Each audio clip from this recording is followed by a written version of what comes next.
So hello guys, this is Manjeet and guys आज के video में हम स्टार्ट करने जा रहे हैं संस्कृत के संधि प्रकरण के बारे में। और हमने इससे पहले संज्ञा प्रकरण आते जो टॉपिक से उसको कवर कर लिए हैं। अगर आपने उसके वीडियोस नहीं देखे तो आपको उसका लिंक वीडियो के डिस्क्रिप्शन में मिल जाएगा, आप जाकर एक बार उसे देख लीजिए। ठीक है, तो चलिए स्टार्ट करते हैं। सबसे पहले देखते हैं संधि क्या होता है। ठीक है, तो संधि की देखते हैं। सबसे पहले एक पद को दूसरे पद के साथ जोड़ते समय प्रथम पद मतलब पूर्व पद के अंतिम वर्ण और पर पद के अंतिम वर्ण अथवा दोनों में से अथवा दोनों के वर्णों के अतिरिक्त किसी अन्य वर्ण में किसी भी प्रकार का बदलाव और परिवर्तन आता है तो उसे संधि कहते हैं। ठीक है, तो मतलब क्या बोलना चाहता है कि जब एक पद को मतलब एक शब्द को दूसरे शब्द के साथ जोड़ते हैं तो पहले शब्द के या फिर पहले पद के पूर्व पद के अंतिम जो मतलब जैसे आपने राम लिया तो राम में जो राम है वो पूर्व पद हो गया और अंतिम वर्ण हो गया आपका म। तो मतलब पूर्व पद के अंतिम वर्ण का और जो पर पद मतलब बाद में आने वाला पद है उसके पहले वर्ण में अथवा दोनों में या फिर दोनों के अतिरिक्त किसी अन्य वर्ण में किसी भी तरह का बदलाव आता है तो उसे हम संधि कहते हैं। अब संधियों को तीन प्रकारों में बांटा गया है। सबसे पहले आता है अच संधि मतलब जो कि स्वरों के बीच में होने वाले संधि, स्वरों में जो परिवर्तन आता है वो संधि। फिर उसके बाद हल संधि मतलब व्यंजनों के बीच में होने वाला परिवर्तन और तीसरा शब्द संधि विसर्ग में होने वाले परिवर्तन।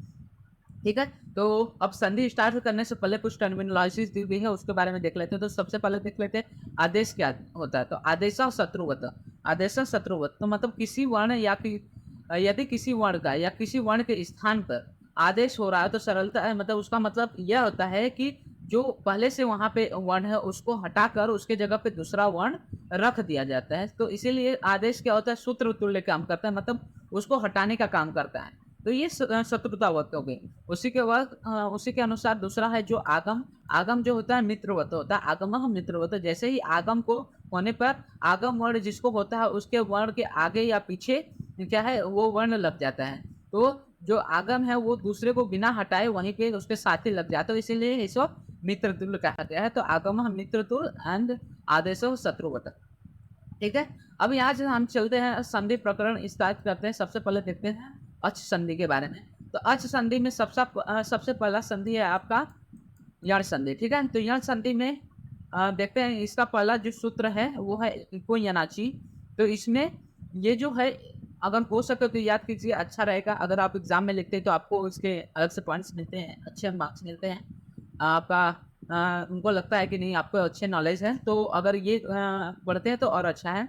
तो सबसे पहले इको याची के सूत्र के बारे में देखते हैं। तो इक स्थान यण स्याद अचि संहितायाम विषय, तो इक स्थान यण स्याद अचि संहितायाम पर। तो इसमें क्या होता है, एक के स्थान पर यण आदेश हो जाता है और अगर अच पर में हो तो इसे हम क्या करते हैं यण संधि या फिर इको याची संधि करते हैं। ठीक है, तो एक के स्थान पे मतलब ई कौन कौन से ई के प्रत्याहार में ई उ रू और रू इनके स्थान पे यण संधि मतलब वो य व र ल आदेश हो जाता है। अगर पर में अच मतलब अ ई उ जो भी स्वर है अगर रहे तो उसको हम यण संधि कहते हैं। ठीक है, उदाहरण में देखते हैं। सबसे पहले सुधि उपास्य उपास्य। तो सुधि में क्या है, ई जो है पहले वर्ण के अंतिम में ई है और इसमें पर में उ है, मतलब यहाँ पे अच है और यहाँ पे ई है। तो ई के बाद मतलब जो इक प्रत्याहार है उसके बाद अच आने की वजह से यहाँ पे क्या है यण संधि लगेगा और ई के जगह पे वहां पे यण में व मतलब हम देखेंगे वन कैसे लगेगा। तो उसका जो है उसके आगे का सूत्र में बताया गया कि किसके स्थान पे कौन सा लगेगा। तो उसमें सबसे पहले दिया गया है स्थानांतरम। ये उतना इंपॉर्टेंट सूत्र नहीं है, इसे नहीं पढ़ेंगे तो चलेगा। तो सबसे पहले देखते हैं स्थानांतरम। तो प्रसंगे सति सदृशतम आदेश मतलब प्रसंग मतलब स्थानीय की जगह पे जो आदेश होने वाला है वो उसके सदृश होना चाहिए, मतलब समान या फिर उच्चारण वाला ही होना चाहिए।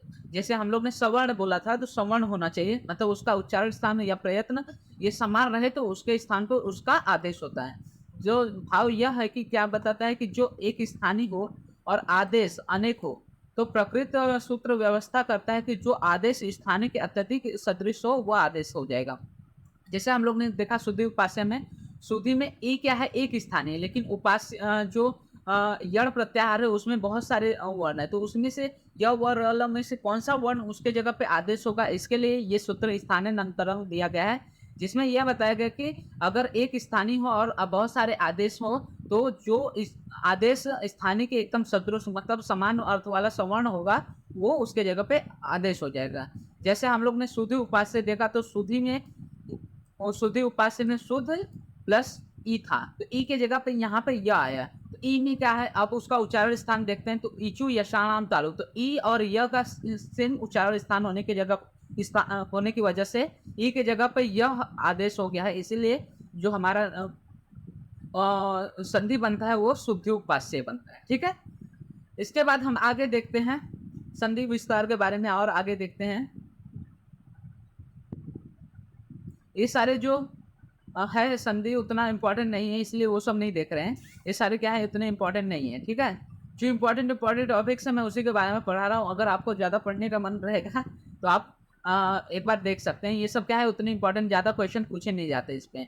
और हमें क्या है, संस्कृत नहीं आयुर्वेद पढ़ना है, तो संस्कृत पे उतना ध्यान ना देते हुए जो इम्पोर्टेंट है वही चीज़ें देखते हैं। ठीक है, उसके बाद देखते हैं पहले यण संधि हो गया। यण संधि में हमने 2 सूत्र पढ़े, युको यणाशी और स्थानांतरम। इको यणाशी में देखा कि इक स्थाने यण स्यात् अचि सहितायाम विषय। इसमें क्या देखा कि के स्थान पे यण आदेश हो जाता है यदि अच पर में रहे। उसके बाद स्थानांतरम में देखा प्रसंगे सति सदृशतम आदेश से, मतलब अगर प्रसंग में जो आपका जो स्थानीय उसके सदृश आदेश का वहाँ पे आदेश हो जाता है। ठीक है, उसके बाद हम दूसरा देखते हैं, दूसरे संधि के बारे में, जो कि है आपका अयादि संधि।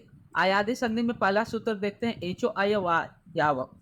ठीक है, तो इसमें देखते हैं एच को क्रम से अय अव आय आव आदेश हो जाता है यदि अच पर में रहे तो। मतलब एच जो हम लोग ने ए ओ ए ओच, मतलब एओंग और ए ओच, इन दोनों को मिलाकर जो एच प्रत्याहार है उसको क्रम से अय अव आय आव आदेश हो जाता है अगर पर में अच रहे तो। ठीक है, अब इसमें भी बहुत सारे आदेशी हैं और बहुत सारे स्थानीय हैं, तो इसमें कैसे किसके स्थान पर क्या लगेगा, उसके लिए दूसरा सूत्र दिया गया है, यथा संख्या मुक्तेश समानम। मतलब सम संबंधी विधि अर्थात स्थानीय और आदेश की संख्या समान होने पर एक को एक के क्रम के अनुसार लगा दिया जाता है। तो इसमें दूसरा सूत्र है।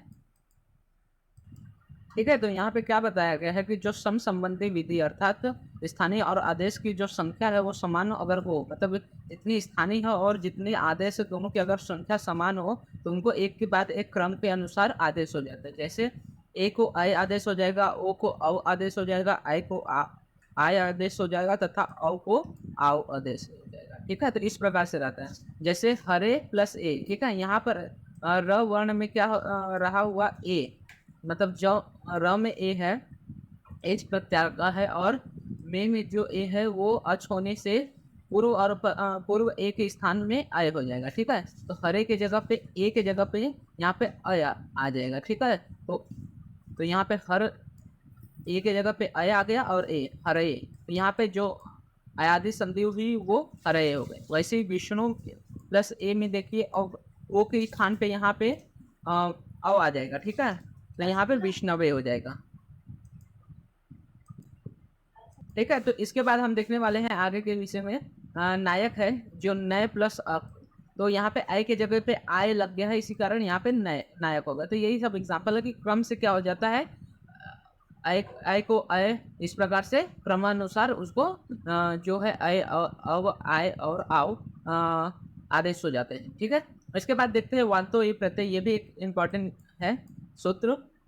इसमें क्या बताया गया, य जिसका पहला वर्ण हो ऐसे प्रत्यय पर में रहे तो ओ और औ के क्रम से अव और आव आदेश हो जाता है। ठीक है, तो मतलब अगर ये अय जो य अकार यकार जो है पहला वर्ण हो तब, ठीक है, तो ओ प्लस यम, तो यहाँ पे ओ को अव लग जाएगा तो गौप्यम हो जाएगा। ठीक है, तो इसी प्रकार देखते हैं। इसके बाद हम तीसरा संधि देखते हैं गुण संधि के बारे में। तो गुण संधि में पहला सूत्र है जो कि संज्ञा सूत्र है, अदेर गुणा अदेन गुणा अत एन च गुण संज्ञा से, मतलब अत और एन की गुण संज्ञा हो जाती है। ठीक है, अर्थात अगर रस्व पर रस्व ए और ओ को गुण कहते हैं। ठीक है, तो सब फिर इधर आगे देखते हैं तो तपरा तत्काल से, तो यहाँ पे ये बताया गया है कि अत है तो अत में सिर्फ अ को क्यों लिया जा रहा है। ठीक है, तो उसमें बताया गया है तो जो त से परे, जो त से पर हो अथवा जिसके बाद में तो आया हो, हो ऐसा बोला गया स्वर अपने समकाल का बोधक होता है और अपने स्वयं के अन्य भेदों का नहीं।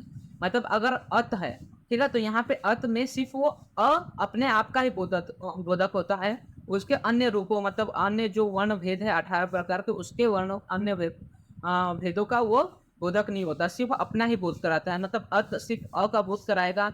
उसी प्रकार जो आगे के वर्ण रहेंगे, आत रहेगा तो आ का बोध कराएगा। इसी प्रकार जब त लग जाता है तो सिर्फ वो स्वयं का ही बोधक होता है, ठीक है। तो इसी को हम तपरा तत्कालस्य सूत्र से उपदेश के द्वारा निर्दिष्ट करते हैं। इसके बाद देखते हैं आद गुणा। आद गुणा में देखते हैं सबसे पहला तो अवर्ण से अश पर में रहे तो पूर्व और दोनों के स्थान में गुण एकादेश हो जाता है। जब अवर्ण से पर अच में रहे तो अवर्ण है, उसके बाद अच पर में रहे तो पूर्व और पर मतलब दोनों जो अवर्ण है उसका और जो पर में अच है उन दोनों के स्थान पे तीसरा एक गुण आदेश हो जाता है। जैसे एग्जांपल देखते हैं, उप प्लस इंद्र। उप में अंत में अ है और इंद्र में शुरू में या पूर्व में ई है। तो अ और ई इन दोनों क्या है, अच पूर्व और पर हो गए, तो इन दोनों के स्थान पे एक तीसरा गुण आदेश हो जाएगा। जैसे उप इंद्र में उपेंद्र हो गया, तो उप अ और ई के जगह पे ए तीसरा गुणादेश होगा, तो इसे ही हम गुण संधि कहते हैं, ठीक है। जैसे दूसरा देखते हैं आयुर्वेद प्लस उपदेश। तो यहाँ पे अ है, यहाँ पे उ है, तो अ प्लस उ आपका हो जाता है ओ। तो आयुर्वेदो उपदेश, ठीक है। तो इस प्रकार से गुण संधि का उपदेश होता है। उसके बाद उपदेशो अनुनासिका, एक तो इसमें बताया गया है जो उपदेश में अनुनासिक होता है जो कि अच होता है उसकी इस संज्ञा हो जाती है। तो उपदेश में अनुनासिक जो कि अच होता है उसकी इच संज्ञा हो जाती है। अनुनासिकता पाणिनि आदि के कहे अनुसार अर्थात प्रतिज्ञा से ही मानी जाती है। अब अनुनासिकता कैसे पता चलती है कि जो भी वर्ण है उसमें अनुनासिकता जो है वो पाणिनि के जो प्रतिज्ञा से देखी जाते हैं। जैसे लन सूत्र में लकार से अनुनासिक है, ठीक है। लन सूत्र में जो लकारस्थ अ है वो अनुनासिक है, मतलब अनुनासिक है, ठीक है। और उसी तरह प्रकृत सूत्र में जो इसकी इस संज्ञा हुई है, तो प्रकृत सूत्र में क्या हो जाते हैं, इसकी इस संज्ञा होती है। हैवरट सूत्र में जो र वर्ण से लेकर लकारस्थ इस संज्ञक अ पर्यंत र प्रत्याहार बनाता है। तो जो हैवरट से लेके जो लन तक जो प्रत्याहार है उसमें जो इस संज्ञा अ से लेके जो र तक है वो सारे क्या है, र प्रत्याहार बनाते हैं। इसके बाद देखते हैं प्रतिज्ञा क्या है। प्रतिज्ञा की स्पष्टता बताते कि इस यहाँ पे क्यों उनको अनुनासिक माना गया है, ठीक है। तो आराम सु, तो इस तरह इसमें क्या बताया गया कि सु प्रत्यय पर में रहते हुए ऊ की क्या ऊ की इस सूत्र से इस संज्ञा होकर तस्य लोपा से लोप हो जाता है, ठीक है। और लेकिन राम में राम प्लस सु यहाँ पर क्या होता है, प की अलंत्यम सूत्र से इस संज्ञा होकर लोप हो जाने से सु में ऊ का लोप नहीं होता, मतलब सु में ऊ लग जाता है। इसी कारण क्या होता है, ये अनुनासिक अच है। लेकिन वहीं पे अगर प नहीं रहता तो वो अनुनासिक हो जाता है, ठीक है। इसके बाद उड़ना रपरा, जो कि हम लोग ने बोला था कि पहले वीडियो में कि उड़ना रपरा आगे देखने को मिलेंगे। तो रू के 30 भेद, मतलब इसमें रू और रू दोनों आते हैं क्योंकि रू के 18 भेद होते हैं और रू के 12 भेद, तो उनको दोनों को मिला के बताया गया कि जो रू के 30 भेद होते हैं जिसके बारे में पहले बताया गया है, रू वर्ण के स्थान में यदि अन अन होता है तो वह रपर युक्त प्रवृत्त होता है, अर्थात रू के स्थान पर आने वाला अ और बन जाता है। मतलब रू के बाद अ ई उ ये सारे वर्ड आते हैं तो उसके बाद पर में अगर रू पर में है तो उसका स्थान पे अर बन जाता है, अ के स्थान पे अर बन जाता है। वैसे रू के स्थान पे रू के स्थान में आने वाला ई इर बन जाता है और ऊ आने वाला उ उर बन जाता है। उसी प्रकार क्या है, रू भी क्या है, रू और रू दोनों सवर्ण होने के कारण उन दोनों में एक प्रकार का सूत्र उड़ना रपड़ा लगता है। इसमें क्या होता है कि अल इल और उल बन जाता है, ठीक है। तो ये आपका उड़ना रपड़ा सूत्र था। इसका एग्जाम्पल देखते हैं तो कृष्ण रुदि, तो यहाँ पे अ है और यहाँ पे रू है तो अर बन जाएगा, तो कृष्णा रुदि हो जाएगा, ठीक है। जैसे देखें कृष्ण रुदि, तो यहाँ पे अ है और यहाँ पे रू है तो इसकी जगह पे रुद्धि हो जाएगा और अर के अर यहाँ पे आ जाएगा अ के जगह पे, उड़ना रपड़ा से कृष्णा रुदि हो जाएगा, ठीक है। इसके बाद आगे देखते हैं लोक साकलस्य, ये भी इंपॉर्टेंट सूत्र है। इसमें क्या बताया है, जिसके पहले अवर्ण हो ऐसे पदांत य अथवा व का लोप हो जाता है। मतलब जिसके पहले अवर्ण हो, जैसे इसमें देखते हैं तो हरे ई, तो इसमें पहले लगेगा आपका एच ओ, उससे क्या होगा, ए की जगह पे आई आ जाएगा तो हर य ई हो जाएगा। ठीक है, अब यहाँ पे क्या बोलता है कि ऐसे पदांत जिसके य अथवा व का लोप, जिसके पहले ही अवर्ण हो, य के पहले क्या है, व वर्ण, ये अवर्ण है। ठीक है, यहाँ पे क्या हो जाएगा, इसका लोप हो जाएगा तो बस बचेगा हरे। ठीक है, तो यहाँ पे यकार का लोप होकर हर प्लस ई रूप बनता है, इसी कारण यहाँ पे हरे बनता है। अगर यहाँ पे क्या है, एच ओ सूत्र नहीं उपस्थित होता तो फिर इसका दूसरा रूप देखने को मिलता है। ठीक है, ये सब इंपॉर्टेंट नहीं उतना। अब इसके बाद वृद्धि संधि देखते हैं। ठीक है, तो वृद्धि संधि में सबसे पहले देखते हैं वृद्धि वृद्धि में देखते हैं आदेश वृद्धि संज्ञा से आते, ये भी एक संज्ञा सूत्र है। इसमें क्या बोला है, आत और एच की वृद्धि संज्ञा हो जाती है। आत और एच की वृद्धि संज्ञा होती है, मतलब जो आ है, ए है और अ है, ये जो वर्ण है ये वृद्धि संज्ञा या वृद्धि कहलाने वाले होते हैं। इसमें सबसे पहले हम जो विधि सूत्र देखते हैं वह वृद्धि रेचि। इसमें क्या बताया है, अवर्ण से पर एच, अवर्ण से एच पर में रहे तो पूर्व और पर दोनों के स्थान में वृद्धि एक आदेश होता है। अब हम लोग ने गुण संधि में क्या देखा था कि अवर्ण से पर अच रहे थे, और इसमें क्या बताया, अवर्ण से एच पर में रहे तो। ठीक है, तो यह सूत्र गुण का उपवाद होता है। जैसे कृष्ण एकत्वम, तो यहाँ पे अ है और यहाँ पे ए है, तो कृष्ण और ए इनके जगह पे आय आ जाएगा तो कृष्णायकत्वम हो जाएगा। ठीक है, तो कृष्णायकत्वम हो जाएगा, तो यहाँ पे क्या है, अय और अय और ओ आ रहा है। ठीक है, तो इसमें क्या है, अत और एच, मतलब अवर्ण और एच प्रत्याहार आ रहे हैं। ठीक है, तो इस तरह से ये आपके वृद्धि संधि हो जाती है। इसके बाद देखते हैं आगे उपसर्ग क्रिया योगो, ये भी इंपॉर्टेंट है। उपसर्ग क्रिया योगों में बताया गया कि जो क्रिया के योग में प्र इत्यादि होते हैं उन सब की उपसर्ग संज्ञा हो जाती है, और प्र इत्यादि कितने 22 उपसर्ग होते हैं। ये इंपॉर्टेंट है, आगे देखने को मिलेगा। प्र प्र अपि सम अनु अव इस निर दुस दूर, ये सारे जो 22 उपसर्ग होते हैं ये आपको आगे देखने को मिलेंगे। ठीक है, प्रत्यय और उपसर्ग में। उसके बाद उपसर्गों का प्रयोग कहाँ कहाँ होता है, तो ये सारी चीज़ें इतनी इंपॉर्टेंट नहीं है, लेकिन उपसर्गों के वो बोल है कि क्या करता है, धातु के मूल अर्थ को वो बदल देता है। जैसे प्रहार, आहार, सहार, विहार, इसमें क्या है, हार सब में सेम है, लेकिन उसमें जो उपसर्ग है वो बदलने के कारण उनका पूरा ही अर्थ बदल जाता है। इसके बाद अगला सूत्र देखते हैं भू आदेयो धातुवा, तो क्रियापद को बताने वाले भू आदि धातुओं की धातु संज्ञा हो जाती है। तो इस प्रकार से भू आदि कितने 10 गण होते हैं। प्रथम गण जो होता है भू आदि गण होता है, जिसमें भू धातु सबसे पहला धातु होता है। ठीक है, अब उस उपसर्गादृति धातु, तो इसमें क्या बताया, अवर्णांत उपसर्ग से पर रुकार है आदि जिसके ऐसे धातु रूप पर में रहते तो पूर्व और पर दोनों के स्थान पे वृद्धि एक आदेश हो जाता है। तो मतलब उपसर्ग क्रिया योगों में बताया है कि जब प्र इत्यादि रहेंगे, ठीक है, तो रुकार है आदि में, तो इसमें क्या हो जाता है कि जो पूर्व और पर है दोनों के स्थान पे एक वृद्धि, वहां पे क्या हो रहा था, गुण एकादेश हो रहा था, यहाँ पे वृद्धि। जैसे प्र है और ऋ है, तो यहाँ पे अ और रो है, तो यहाँ पे आर बन जाएगा। वहां पे अर बन रहा था, यहाँ पे आर, तो प्रारचिति हो जाएगा। तो प्र की उपसर्ग संज्ञा है, तो पहले क्या है, यहाँ पे प्र है, उसकी उपसर्ग संज्ञा, इसके अंत में क्या है, अ है, और अतः ये अवर्णांत है, इसके पर में क्रियापद है, इसी कारण से मतलब उपसर्ग के साथ क्रियापद रहे, तो अवर्णांत उपसर्ग से पर रिकार आदि के ऐसे धातु या क्रियापद रहे तो उसके स्थान पर वृद्धि एक आदेश हो जाता है। इसके बाद हम अगला संधि पढ़ते हैं पर रूप संधि। तो इसमें देखते हैं सूत्र एंगी पर रूपम। ठीक है, तो एंगी पर रूपम में क्या देखते हैं कि अवर्णांत उपसर्ग से पर एंग आदि में है, जिसके ऐसे धातु का रूप रहे तो पूर्व और पर के स्थान पर रूप एक आदेश हो। मतलब ये बोलना चाहता, अवर्णांत उपसर्ग रहना चाहिए, उसके पर में और रहे, और दूसरे वर्ण के पूर्व में कोई ये पर रहना चाहिए।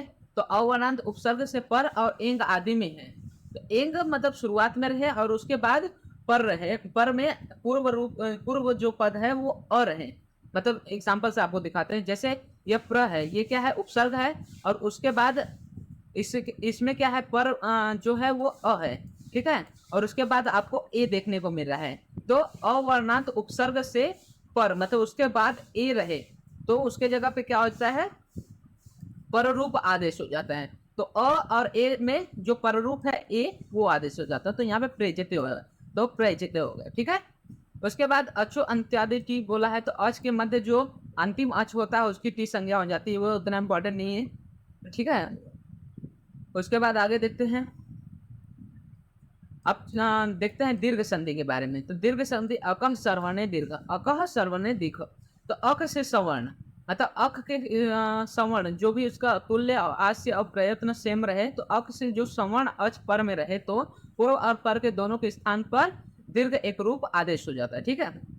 जैसे अ अथवा आ के पर में अ अथवा आ रहे तो आ बन जाता है। जैसे एग्जांपल देखते हैं, दैत्य प्लस अरि, तो यहाँ पे भी अ है, यहाँ पे भी ये अ है, तो यहाँ पे अ क्या है, रस्व रूप है, इसका दीर्घ रूप मतलब वो आदेश हो जाएगा। तो दैत्य अरि के जगह पे दैत्य आरि हो जाएगा, हित और अहित के जगह पे हिता हितम हो जाएगा, अष्ट प्लस अंग के जगह पे अष्टांग हो जाएगा, मतलब उसका दीर्घ रूप वहां पे आदेश हो जा रहा है। ई और ई अगर दोनों, एक छोटा ई है एक ह्रस्व है एक दीर्घ है, तो उसके स्थान पे दीर्घ आदेश हो जाएगा। तो श्री यहाँ पे आपका छोटा है, यहाँ पे बड़ा है, तो यहाँ पे श्रीश हो जाएगा, ठीक है।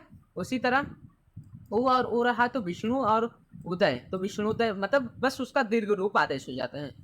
इसके बाद पूर्व रूप संधि देखते हैं। तो हम लोग ने इससे पहले पर रूप में देखा था कि अवर्णांश से पर ए रहा तो उस पर आदेश हो जाता है। यहाँ पे देखते हैं पदांत एंग से पर और रहा तो उसके जगह पे पूर्व आदेश हो जाता है। तो पदांग एंग से पर अत रहे तो पूर्व और पर के स्थान पे पूर्व रूप आदेश होता है। जैसे हरे प्लस अ, तो यहाँ पे ए क्या है, पूर्व है, और अ क्या है, पर है, तो यहाँ पे पूर्व आदेश हो जाएगा, तो हरे अ। लेकिन यहाँ पे अ का लोप नहीं होता, उसके जगह पे हम एक अवग्रह रख देते हैं, ठीक है। तो अवग्रह रख देते हैं। इसी प्रकार विष्णु अ में देखते हैं, तो विष्णु ओ यहाँ पे आदेश हो जाएगा और अ की जगह पे आपका अवग्रह आ जाएगा, तो विष्णु अ हो जाएगा, ठीक है। इसके बाद लास्ट देखते हैं प्रकृति भाव संधि। प्रकृति भाव संधि में बहुत सारी चीजें, सबसे पहले देखते हैं उसमें सर्वत्र विभाषा गो। तो लोक में अथवा वेद में पहला पदांत एक अथवा गो शब्द को क्या हो जाता है, रस अ पर में रहते विकल्प से प्रकृति भाव हो जाता है, मतलब उसमें कोई चेंज देखने को नहीं बोलता।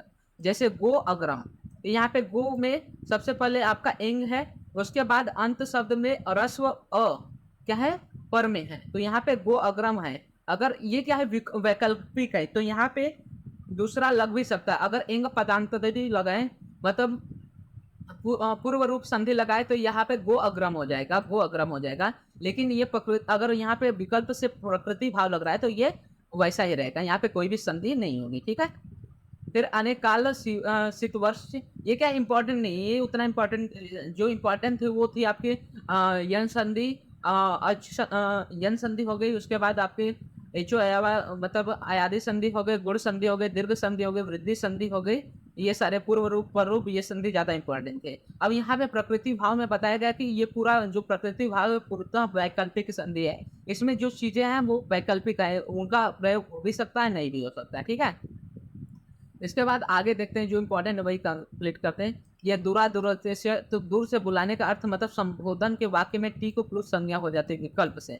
देखिए सभी क्या है, वैकल्पिक है। अगर दूर से बुलाने मतलब किसी को संबोधित कर रहे हैं, तो उसमें क्या है, जो टी संज्ञा वाले होते हैं उसकी प्लुत संज्ञा हो सकती है, ठीक है। तो प्लुत प्रगृह अति अच्छी नित्यम, मतलब जो प्लुत और प्रगृह संज्ञक होते हैं उनको प्रकृति भाव हो जाता है, मतलब उसमें कोई चेंजेस देखने को नहीं मिलते। फिर इंदु द्वे विचिनम प्रगृह, मतलब जो इकारांत दीर्घ इकारांत और उकारांत है, और जो रस्व एकारांत है इसकी प्रगृह संज्ञा हो जाती है।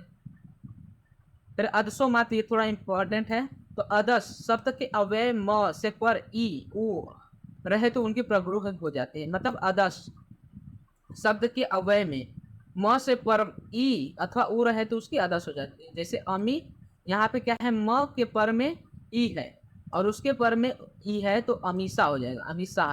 लेकिन ये भी क्या है, वैकल्पिक है, यहाँ पे भी प्रकृति भाव लग रहा है, तो उसमें कोई चेंज देखने को नहीं मिलेगा, ठीक है।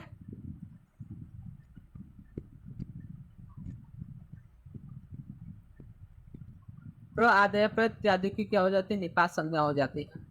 निपात एकांजना, मतलब सिर्फ एक ही अच्छा है तो उसका निपात हो जाता है।